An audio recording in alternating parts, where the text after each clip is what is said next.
ঘুমের মধ্যে থাকা লোকটি হঠাৎ শরীরে অদ্ভুত এক খোঁচা খোঁচা অনুভূতিতে জেগে উঠল। আতঙ্কিত হয়ে সে দ্রুত হাতের ব্যান্ডেজ খুলে ফেলল।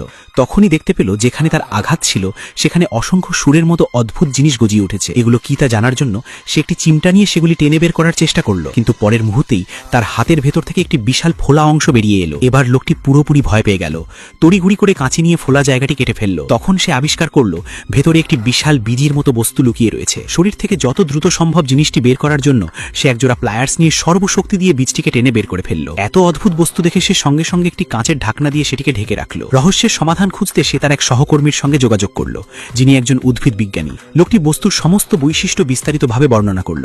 সে ভেবেছিল এটি হয়তো কোনো অজানা উদ্ভিদ, কিন্তু সহকর্মীর কথা শুনে সে সম্পূর্ণ হতবাক হয়ে গেল। এবার বিভ্রান্ত লোকটি সত্য জানার জন্য একটি সাদা ইঁদুর নিয়ে পরীক্ষা করার সিদ্ধান্ত নিল, কিন্তু ইঁদুরটিকে বীজের ওপর রাখার সঙ্গে সঙ্গেই ভয়ঙ্কর এক ঘটনা ঘটে গেল। পরের মুহূর্তেই বীজটির ভয়ঙ্কর আক্রমণ ক্ষমতা দেখে শক্তিশালী মানুষটিও আতঙ্কিত হয়ে পড়ল। দ্রুত একটি হাড়ির ঢাকনা হাতে নিয়ে আত্মরক্ষার ব্যবস্থা করল এবং অত্যন্ত সতর্কতার সঙ্গে রহস্যময় জীবটিকে একটি ফ্রিজারের ভেতরে বন্দী করে রাখল। এর শক্তি কতটা তা পরীক্ষা করার জন্য সে আরো বড় বড় পরীক্ষামূলক প্রাণী কেনার পরিকল্পনা করল। পাশাপাশি নিজের ছেলে সুয়াইকে কঠোরভাবে সতর্ক করে দিল যেন কোনো অবস্থাতেই বেসমেন্টে না যায়। কিন্তু দিনের ঘটনার কারণে সে ছিল ভীষণ রাগান্বিত। প্রতিবেশী শিয়াওবাই ইচ্ছাকৃতভাবে তার বাড়ির সামনে গাড়ি পার্ক করেছিল। রাগের মাথায় সে গাড়ির সামনের কাঁচ ভেঙে ফেলল। বুঝতে পেরে যে বিষয়টি এবার সত্যিই গুরুতর হয়ে গেছে, শিয়াওবাই অনিচ্ছা সত্ত্বেও গাড়ি সরিয়ে নিল। রাত নামতেই শিয়াওবাই তার প্রেমিকা শিয়াওমেইকে নিয়ে চুপিসারে লোকটির বাড়িতে ঢুকে পড়ল। উদ্দেশ্য ছিল প্রতিশোধ নেওয়া। সে বেসমেন্টের জানালার কাঁচ ভেঙে ভেতরে প্রবেশ করল, কিন্তু শিয়াওমেই এই কাজের বিরোধিতা করায় সেখান থেকে চলে গেল। প্রতিশোধে অন্ধ শিয়াওবাই একাই বেসমেন্টে ঢুকে পড়ল। চারদিকে ছড়িয়ে থাকা অদ্ভুত সব উদ্ভিদ দেখে সে সবকিছু ভাঙচুর শুরু করল। বেসমেন্ট তছনছ করে দেওয়ার পর নিজের কীর্তির ছবি তুলতে গেল। ঠিক তখনই তার সামনে থাকা ফ্রিজারের ঢাকনাটি নিজে থেকেই খুলে গেল। এটা মোটেও ভালো লক্ষণ নয়। কয়েক ঘন্টা পেরিয়ে গেলেও শিয়াওবাই ফিরে না আসায় উদ্বিগ্ন শিয়াওমেই তাকে খুঁজতে এলো। বেসমেন্টের বাইরে দাঁড়িয়ে বারবার ডাকলেও কোনো সাড়া পেল না।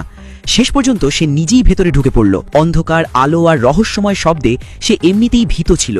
হঠাৎ কাদামাটি আর শুকনো পাতায় ঢাকা একটি হাত তার দিকে এগিয়ে এলো। পরের মুহূর্তেই সেই ভয়ঙ্কর দানবটিকে দেখে শিয়াওমে জ্ঞান হারিয়ে ফেলে। এদিকে সুয়াই বাড়ি ফিরে দরজা খুলতেই সেই দানবের মুখোমুখি হয়ে গেল, যে তখন অচেতন শিয়াওমেইকে কাঁধে করে নিয়ে যাচ্ছিল। দানবটি তাকে ধাক্কা মেরে ফেলে দিল আর সুয়াইও অজ্ঞান হয়ে গেল। কিছুক্ষণ পরে শিয়াওমেই জ্ঞান ফিরলে সে দেখল দানবটি একটি টুল বক্সে কিছু খুঁজছে। আতঙ্কে সে পিছিয়ে যেতে লাগলো, কিন্তু দানবটি হঠাৎ নিজের গলায় ঝোলানো একটি হাড় তুলে ধরল। তখনই শিয়াওমেই বুঝতে পারল এই দানব আসলে শিয়াওবাই। কিন্তু শিয়াওবাইয়ের সঙ্গে ঠিক কি ঘটেছে তা জানার আগেই জেগে ওঠা সুয়াই সেখানে এসে হাজির হলো। সে একটি লোহার রড তুলে নিয়ে দানবের ওপর হামলা করল, কিন্তু মুহূর্তের মধ্যেই দানব তাকে মাটিতে চেপে ধরল। যখন মনে হচ্ছিল রূপান্তরিত শিয়াওবাই এবার তাকে মেরে ফেলবে, ঠিক তখনই শিয়াওমেই জরুরি